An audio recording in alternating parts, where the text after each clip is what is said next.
नकलीपुर एक छोटा सा गांव था। यह गांव अपनी अनोखी विशेषताओं के लिए जाना जाता था। यहाँ की हर चीज नकली थी, लेकिन यहाँ के लोग दिल से सच्चे थे। वहां सब कुछ नकली था, पर प्यार सच्चा था।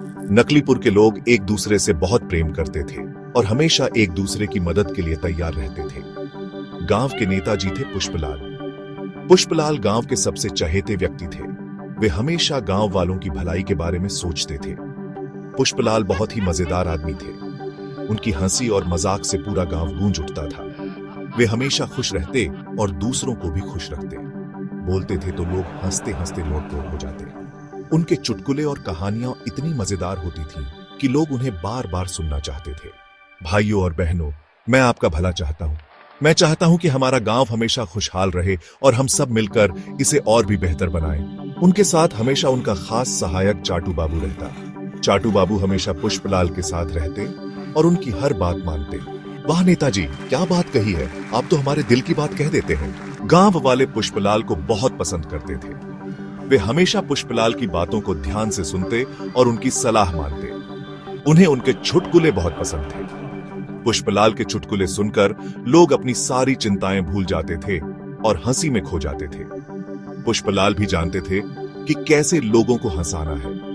वे अपने अनोखे अंदाज और मजेदार कहानियों से सबका दिल जीत लेते थे। नकलीपुर के लोग उनके बिना अपनी जिंदगी की कल्पना भी नहीं कर सकते थे। चुनाव का समय नजदीक आ रहा था। गांव में हर तरफ चुनाव की चर्चा थी। लोग अपने अपने पसंदीदा उम्मीदवारों के बारे में बातें कर रहे थे और उम्मीदें लगा रहे थे। पुष्पलाल फिर से चुनाव लड़ना चाहते थे। उन्होंने अपने पिछले कार्यकाल में किए गए कामों का बखान करना शुरू कर दिया। उन्होंने बड़े बड़े वादे करने शुरू कर दिए। हर सभा में नए नए वादे सुनने को मिलते थे। मैं हर घर में एक मुफ्त टीवी दूंगा। हर परिवार को मनोरंजन का साधन मिलेगा। वाह नेताजी, आप तो कमाल करते हैं। गांव वाले खुश होकर ताली बजाने लगे।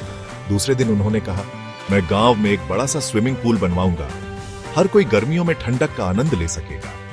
वाह नेताजी, आपकी सोच तो गजब की है। गांव वाले फिर से प्रभावित हो गए।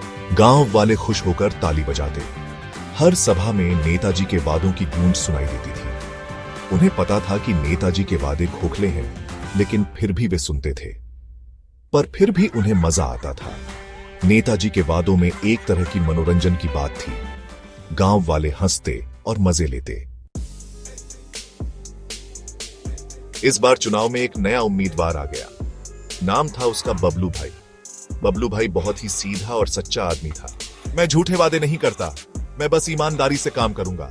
यह सुनकर पुष्पलाल और चाटू बाबू हंसने लगे। अरे बबलू भाई, यहां लोग वादे सुनना चाहते हैं, काम नहीं। चुनाव का दिन आ गया। पुष्पलाल और बबलू भाई दोनों ने जमकर प्रचार किया। दोनों ने अपने अपने तरीके से जनता को लुभाने की कोशिश की। पुष्पलाल ने विकास के वादे किए, जबकि बबलू भाई ने हर गली मोहल्ले में मिठाइयां बांटी। जब नतीजे आए तो सब लोग हैरान रह गए। किसी ने भी ऐसा परिणाम नहीं सोचा था। बबलू भाई चुनाव जीत गए थे। उनकी जीत ने सबको चौंका दिया। पुष्पलाल को अपनी हार पर यकीन नहीं हुआ। उन्होंने सोचा था कि उनके वादे ही काफी होंगे। ये कैसे हो सकता है? मैंने तो जनता के लिए इतने सारे अच्छे काम करने का वादा किया था।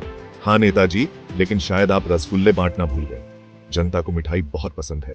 मैंने तो इतने सारे वादे किए थे, लेकिन शायद जनता को वादों से ज्यादा मिठाइयां पसंद आई।